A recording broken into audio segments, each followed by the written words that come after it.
Wake up to this truth before another year of your life is wasted. You are not living only from circumstance. You are living from conditioning. You are not reacting only to what is happening around you.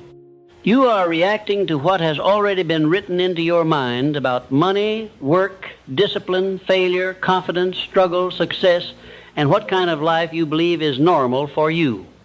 That hidden script is governing more than you think. It governs what you expect, what you fear, what you tolerate, what you delay, what you excuse, what you call realistic, what you call impossible, what you reach for, and what you secretly pull away from just as it begins coming near. This is why some men work hard and remain stuck, while others seem to gather force with every passing year.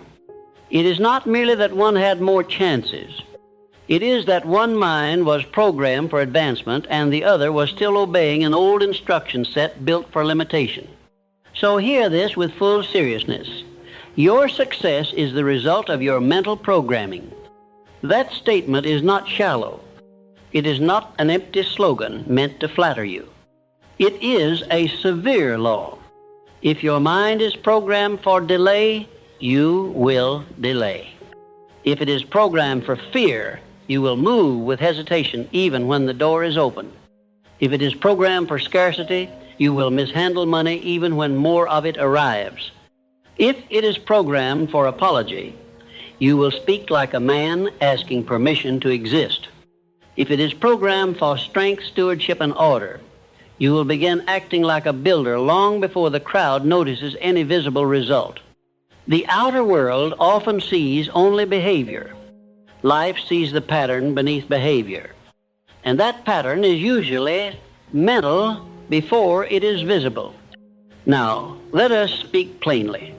Most people do not choose their first programming. It is handed to them. It comes through family habits, repeated warnings, poverty, criticism, fear, embarrassment, social class, weak examples, painful failures, lazy environments, narrow beliefs, and years of hearing what can or cannot be done by people like us. A child hears enough struggle and begins expecting struggle. He sees enough waste and begins normalizing waste. He watches enough fear around money and begins feeling money as pressure rather than possibility. He hears enough careless speech and grows into a man whose own words weaken him. Then years later he says, "This is just how I am," when in truth much of what he calls identity is only programming repeated so long that it began sounding like personality. This is why the first great step towards success is not ambition. It is awareness. A man must wake up and ask, what has my mind been trained to expect? What have I been programmed to repeat? What beliefs are running in me without my full consent? These are dangerous questions in the best way because they begin exposing the machinery. A man discovers that he was not simply bad with money. He was trained to spend emotionally, fear stability, and treat provision like something temporary. He discovers he was not simply inconsistent. He was trained to depend on urgency instead of law, on feeling instead of structure, on crisis instead of command. He discovers he was not simply not confident. He was trained to expect disapproval, to brace for rejection, to understate his value, and to shrink before life even asked him to. This is what mental programming looks like in adult form. And here is the tragedy. Many men spend years fighting the fruit while protecting the root. They try to fix habits without changing the script. They try to build wealth while still thinking like poor men. They try to build peace while still entertaining chaos as familiar company. They try to live boldly while their minds remain programmed to retreat. That never works for long. Why? Because the mind eventually pulls the life back toward whatever it still sees as normal. A man can force himself for a while. He can produce a short season of discipline, a burst of savings, a few strong choices, a few brave moves. Fine. But if the underlying mental code still says, this is not who we are, then sooner or later, the old programming begins reclaiming territory. He spends the margin. He weakens the routine. He lowers the standard. He speaks like the old man again. Then he calls the collapse bad luck when it was largely old conditioning reasserting itself. That is why true change always feels deeper than motivation. Motivation excites. Programming governs. Motivation can make you start. Programming decides what you return to. Motivation can help you say yes once. Programming decides what feels natural after 30 days, 90 days, a year. This is why some men keep having fresh starts without building a fresh life. They keep attacking the surface. The deeper code remains untouched. The code says you always break rhythm. You always get behind. You never keep money. Peace never stays. Strong people are different from you. You can try, but do not expect too much. Then one by one, the life begins obeying the code. So now the matter becomes urgent. What have you been mentally programmed to believe about success? Do you still think success belongs to the lucky, the connected, the naturally gifted, the already established, the men born in the right room? Do you still think wealth is for people less moral than you, less spiritual than you, more polished than you, more educated than you? Do you still think discipline is for colder men, influence for louder men, peace for simpler lives, and mastery for people with advantages you never had? If so, then your mind is still defending a ceiling. You may call it realism. You may call it humility. But if it keeps you small, weak, apologetic, or chronically underbuilt, then it is not wisdom. It is limitation wearing respectable clothing. This is why your inner language matters so much. The mind is always listening to the stories you keep telling about yourself. I always struggle. I am just not disciplined. Money never stays.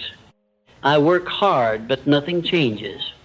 That kind of life is not really for me. I am always behind. These are not harmless remarks. They are commands. They are repeated lines in the script. They keep telling the mind what kind of future to prepare for. Then the mind arranges your behavior accordingly. If a man says long enough that he is always behind, he begins acting with the tension, avoidance, and last-minute energy of a perpetually late man. If he says long enough that money never stays, he begins treating money like a passing visitor rather than a resource to govern. The mouth keeps teaching the mind what world it lives in. Now let us go deeper, because mental programming is not only language, it is emotional familiarity. This is one reason people stay trapped in conditions they say they hate. They are emotionally familiar with them. Chaos may be painful, but it is known. Scarcity may be humiliating, but it is known.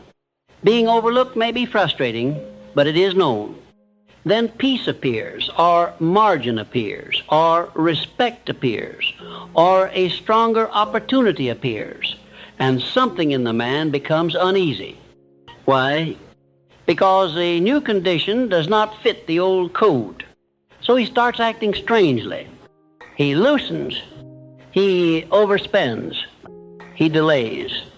He picks avoidable fights. He lets standards slip. He reopens old mental wounds. In other words, he begins restoring the atmosphere his nervous system was trained to expect. This is why so many people sabotage what is good. Not because they hate good things, but because they have not yet been reprogrammed to live comfortably inside them. This is why success must be mentally normalized before it can be stably held. Not success as vanity, but success as stewardship. Order must become normal. Margin must become normal. Clear speech must become normal. Protected time must become normal. Wise refusal must become normal. Calm power must become normal. If these things still feel like costumes instead of home, then the old programming is still alive. And if the old programming is alive, it will keep fighting the very life you are trying to build. So, what does reprogramming actually require? First, it requires interruption. You must become aware enough to stop the old script while it is speaking. I always fail. Stop. This never lasts. Stop. I'm not ready for more. Stop. People like me do not live that way. Stop. These scripts must lose the freedom to move through your mind unchallenged. If you do not interrupt them, they keep writing the day. Second, it requires replacement. The mind cannot live on emptiness. If the old picture is removed, a new one must be installed. Not fantasy, not noise. Lo, I am becoming a disciplined steward. Order is lawful in my life. Money is directed here. Peace is protected here. My future is not the prisoner of my past conditioning. This life is governed by standards, not by old fear. These are not mere affirmations. They are instructions. Third, it requires evidence. The new programming becomes believable when your conduct starts agreeing with it. You say order belongs in your life, then you protect the first hour. You say stewardship belongs here, then you direct the next dollar wisely. You say peace belongs here, then you stop reopening avoidable noise in your mind and environment. You say you are no longer a man ruled by old fear, then you do the clean, necessary thing before you feel fully ready. This is how the mind begins revising what it expects from you. It sees proof. Proof matters more than intensity. A man can be emotional for one night and still be ruled by the same code the next morning. But repeated evidence begins teaching the inner world that the old script is no longer the only script available. Now, another thing must be understood. Your environment is constantly helping to reinforce or rewrite your programming. If you keep listening to the language of limitation, the jokes of weak men, the excuses of careless people, the chronic fear of those who think peace and prosperity must always be suspicious, then do not be surprised when your own internal script remains crowded with small expectations. Environment trains tone. Tone trains thought. Thought trains conduct. This is why a serious man becomes selective, not proud. Selective. He understands that what he lives around keeps helping to write his code. He stops giving every voice equal authority. He stops letting weak patterns become familiar through repetition. This is especially important in the area of money and work. If a man is surrounded by those who treat wealth as luck, discipline as punishment, and ambition as vanity, then he must become strong enough to resist that atmosphere or wise enough to leave it. Because no matter how many good intentions he has, if he keeps breathing the air of smallness, some of it will enter his lungs. Then one day he will hear himself speaking with the same resignation, the same sarcasm, the same helplessness, and he will wonder where his edge went. His edge went where his atmosphere kept teaching it to go. Now let us speak of one of the strongest forms of programming in human life, repetition under emotion. What is repeated with emotion sinks deepest. That is why old shame, old poverty, old criticism, and old fear can become so powerful. They were not only repeated, they were felt. This is why the opposite must also become emotional. A man must begin emotionally associating discipline with dignity, not punishment. Peace with strength, not boredom. Stewardship with freedom, not deprivation. Standards with self-respect, not stiffness. If he does not, then the old emotional wiring keeps making weakness feel warm and strength feel cold. Then every day becomes a battle against one's own conditioning. This is why the stronger life must be practiced until it stops feeling foreign. At first, financial restraint may feel tight. Quiet focus may feel strange. Saying no may feel harsh. Keeping order may feel unnatural. Fine. Stay with it. The new code is being installed. A man cannot live under one system for years and expect the better system to feel like home in 2 days. But if he stays with law, the emotional atmosphere begins changing. What once felt restrictive begins feeling clean. What once felt boring begins feeling peaceful. What once felt too difficult begins feeling rightful. That is when reprogramming is taking root. Now hear this carefully. Your future does not require a better wish.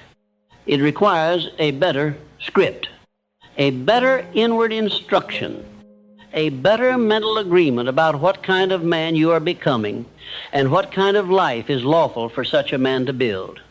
If the script remains poor, the outer life may improve briefly and then get pulled back. If the script becomes stronger, the outer life may still take time, but it will begin moving with increasing consistency because the man is no longer fighting himself in every area. This is why success is the result of mental programming. Not because the mind replaces labor, but because the mind determines what kind of labor becomes natural, what kind of labor becomes exhausting, what kind of reward feels possible, and what kind of stability the man can even imagine himself holding. The code underneath matters more than many ever realize. And if the code is wrong, it must be rewritten. That is the first work, not louder ambition, not more dramatic vows. Rewrite the code. Replace the inner permission for weakness with law.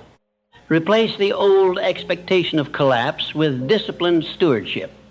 Replace the inherited voice of smallness with the steady voice of build, keep, govern, protect. Then your thoughts, your choices, your habits, your money, your speech, and your standards begin receiving a new command.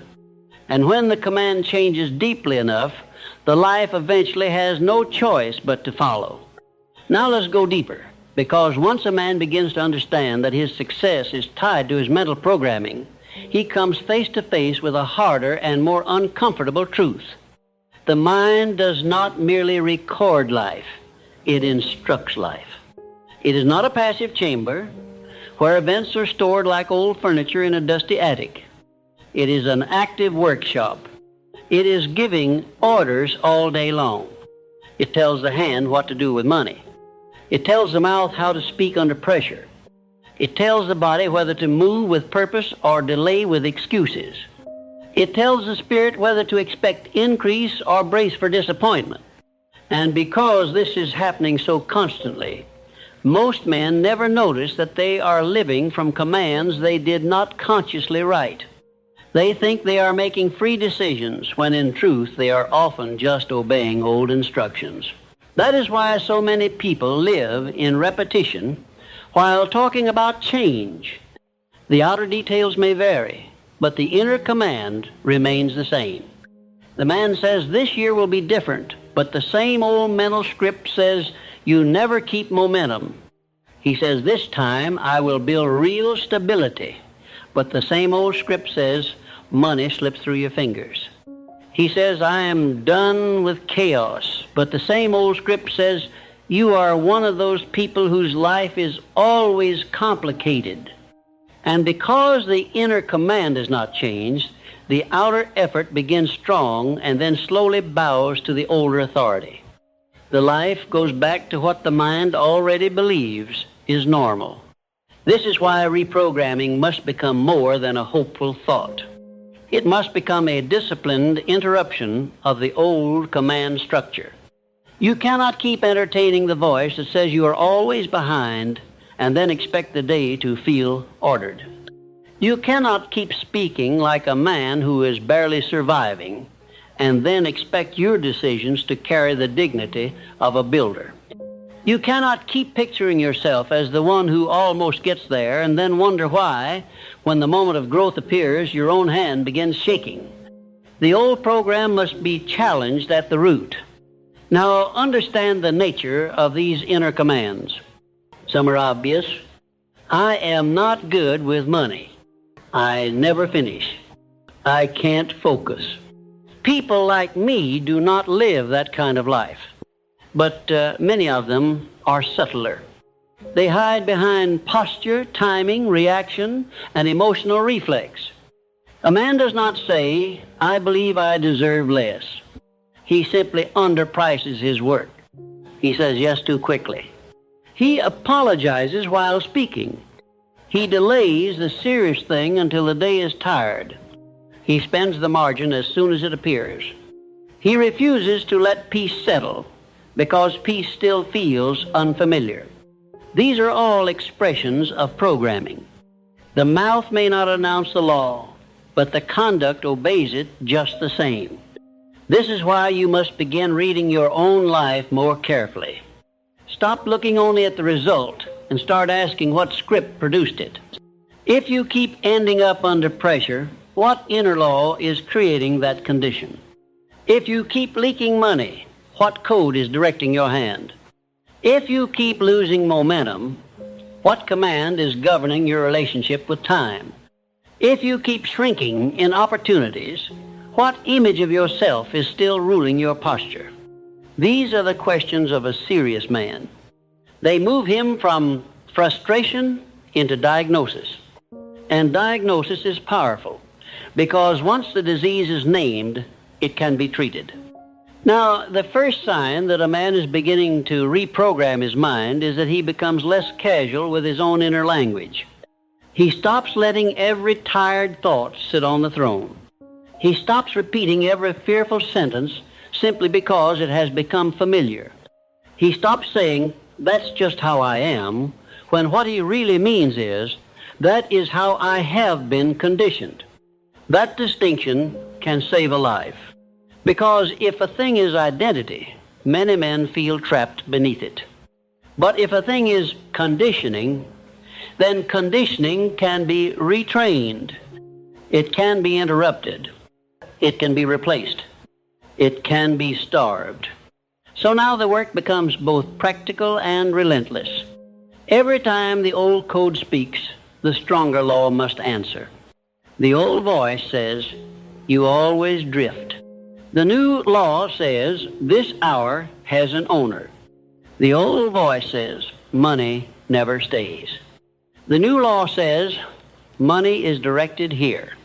The old voice says, you are not built for stronger rooms. The new law says, I become fit through conduct, not through apology. The old voice says, this peace will not last. The new law says, peace is protected by standards, not by luck. This is not theater. This is command. It is the re-education of the inner life. And once command begins changing inwardly, the life starts changing outwardly in 1,000 small places. The man no longer begins the morning like a victim of weather. He begins with assignment. He no longer sees money as emotional relief. He sees it as responsibility. He no longer speaks like a man rehearsing defeat. He speaks like a man setting order. He no longer needs to be dragged into discipline by pain every few weeks. He begins respecting discipline as law. This is how mental reprogramming becomes visible, not first in grand achievement, but in repeated dignity. Now, there is another important part of this truth. The mind learns best through repetition joined to emotion. That is why old pain can become such a powerful teacher. A child hears fear around money often enough and feels the tension in the room, and soon money becomes linked with dread. A young man is mocked enough times and begins connecting visibility with danger. A woman is disappointed enough and begins expecting betrayal where trust should have grown. The mind records not only the event, but the emotion wrapped around it. Then later, the same emotion arises at the edge of new opportunity, and the body responds as if the old moment is happening again. This is why mental programming can feel so real and so difficult to challenge. It has roots in feeling, not just in thought. But this is also why new repetition must be joined to strong and rightful feeling. A man must start linking order with relief, not with burden. He must start linking discipline with dignity, not with punishment. He must start linking peace with strength, not with boredom. He must start linking financial restraint with freedom, not with deprivation. If he does not make these emotional changes, then the old code will keep making weakness feel warm and growth feel cold. Then every better habit will feel like a forced act instead of the beginning of a better life. This is where many fail. They try to install a new rule without changing the emotional meaning attached to it. So begin changing meaning. Let the guarded morning feel like respect, not strain. Let the save money feel like self-command, not loss. Let the clean refusal feel like strength, not guilt. Let the slower, wiser pace feel like maturity, not fear. Let the quiet room feel like order, not emptiness. These changes matter because the mind follows meaning as much as it follows logic. What feels deeply meaningful becomes easier to repeat. What feels like punishment becomes harder to sustain, no matter how wise it may sound in theory. This is also why environment plays such a brutal role in mental programming. If you live around men who joke about weakness, excuse waste, fear prosperity, and treat discipline like a joke, then your own mind must either become strong enough to resist that atmosphere, or it will slowly be shaped by it. A weak environment is not harmless. It keeps feeding the same codes. It keeps telling you what to laugh at, what to expect, what to fear, what to excuse, and what kind of life is normal. Then you wonder why your own standards keep softening. Standards soften when the atmosphere keeps training the mind to feel more at home in less. This is why the serious man becomes highly selective. He watches what enters his hearing, what enters his thought, what enters his emotional world. Not because he is fragile in some petty sense, but because he understands law. He understands that repeated exposure becomes repeated thought becomes repeated reaction, and repeated reaction becomes life. He will not let every cynic, every fool, every drifter, every self-excusing voice keep drawing the mental map by which he must later live. He takes authority back, and authority is the word. Mental programming is not only about healing what is weak. It is about reclaiming command. Many men are not commanding their minds. They are negotiating with them. They listen to every old fear as though it deserves a hearing. They let every self-doubting thought cross-examine their future. They keep reopening matters that law should have settled long ago. Will I do the work? Will I keep the standard? Will I handle the money wisely? Will I begin now? This constant negotiation is exhausting. A reprogrammed mind becomes simpler. The law is settled. The work begins. The standard stands. The hand is governed. The weaker impulse is no longer treated like a fellow ruler in the house. This simplification is one of the great hidden rewards of mental mastery. A man wastes less force because he no longer debates every simple obedience. He no longer needs to feel ready before acting. He no longer needs to consult his lower moods before doing what matters. The old program said, wait until the feeling improves. The new law says, action comes first. The old program said, protect yourself from disappointment by expecting little. The new law says, build under truth and let results take lawful time. The old program said you always fall back. The new law says, return quickly and keep the chain alive. Such laws create enormous power because they reduce leakage. Now let us speak about leakage directly. Poor mental programming always leaks force. It leaks time through delay. It leaks money through emotion. It leaks confidence through self-insult. It leaks peace through mental disorder. It leaks opportunity through hesitation. It leaks dignity through weak speech. Over years, this leakage becomes a way of life. The man calls himself unlucky or confused, but in truth, he is simply expensive to himself. He keeps losing strength through invisible openings. Reprogramming is how those openings are closed. The stronger law says, no more leakage here. No more weak language here. No more chaotic beginnings here. No more emotional spending here. No more entertaining collapse before it appears. This is not harshness. It is conservation of power. And once power stops leaking, life starts feeling different. Not because all trouble vanishes, but because the man is no longer betraying himself at every turn. His efforts begin compounding. His decisions become cleaner. His relationship with time becomes less frantic. His speech becomes less dramatic. He becomes more trustworthy to himself. That trust matters, because many men secretly do not trust their own hand. They have watched themselves promise and break, start and stop, build and waste too many times. Reprogramming restores trust through repeated proof. The man says, I keep the hour, and then keeps it. I direct the money, and then directs it. I return after weakness, and then returns. These things begin changing the whole internal climate. And once the climate changes, the life becomes easier to build. Not easy in the soft sense, but easier in the structural sense. A man is no longer swimming against his own mind every day. The old code has begun losing authority.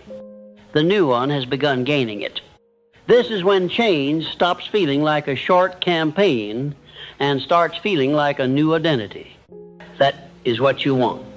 Not another emotional beginning. Not another week of intensity followed by drift. You want a rewritten code. A mind trained to expect order, to value stewardship, to normalize discipline, to speak with dignity, to see peace as lawful, to see money as a tool, to see work as calling, to see delay as instruction rather than insult. Once that code is alive and repeated long enough, your life starts obeying it in the same quiet way it once obeyed the weaker one. And that is when success stops feeling like a rare visitor and starts feeling like a condition the mind has finally learned how to build, hold, and increase. And once a man begins rewriting the code in his mind, he meets the next truth, one that separates temporary effort from lasting transformation. The new programming must be stronger than the old comfort.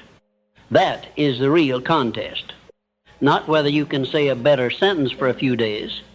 Not whether you can feel inspired after hearing a strong message. The contest is whether the new instruction can hold its ground when the old self comes knocking with familiar moods, familiar excuses, familiar cravings, familiar fears, and familiar weariness. Because the old self never leaves quietly. It does not surrender just because you made one noble decision. It returns through habit, through memory, through tiredness, through the subtle urge to just be yourself, when the old version of yourself is exactly what kept your life confined. This is why so many men mistake a beginning for a breakthrough. They change their language for a week, improve their habits for a month, tighten their routine for a season, and then act surprised when the old patterns return asking for one more vote. But that is exactly what old programming does. It fights for its survival. It wants the old spending, the old delay, the old emotional reactions, the old weak posture, the old excuses, the old private surrender. And because those things once felt natural, they arrive with emotional familiarity. The man says, "This feels like me." No, it feels like what you practiced. There is a difference. What you practiced is not always what you were meant to become. If it was learned, it can be replaced. If it was repeated, it can be interrupted. If it was installed, it can be rewritten. Now, this is where serious men become dangerous to failure. They stop worshiping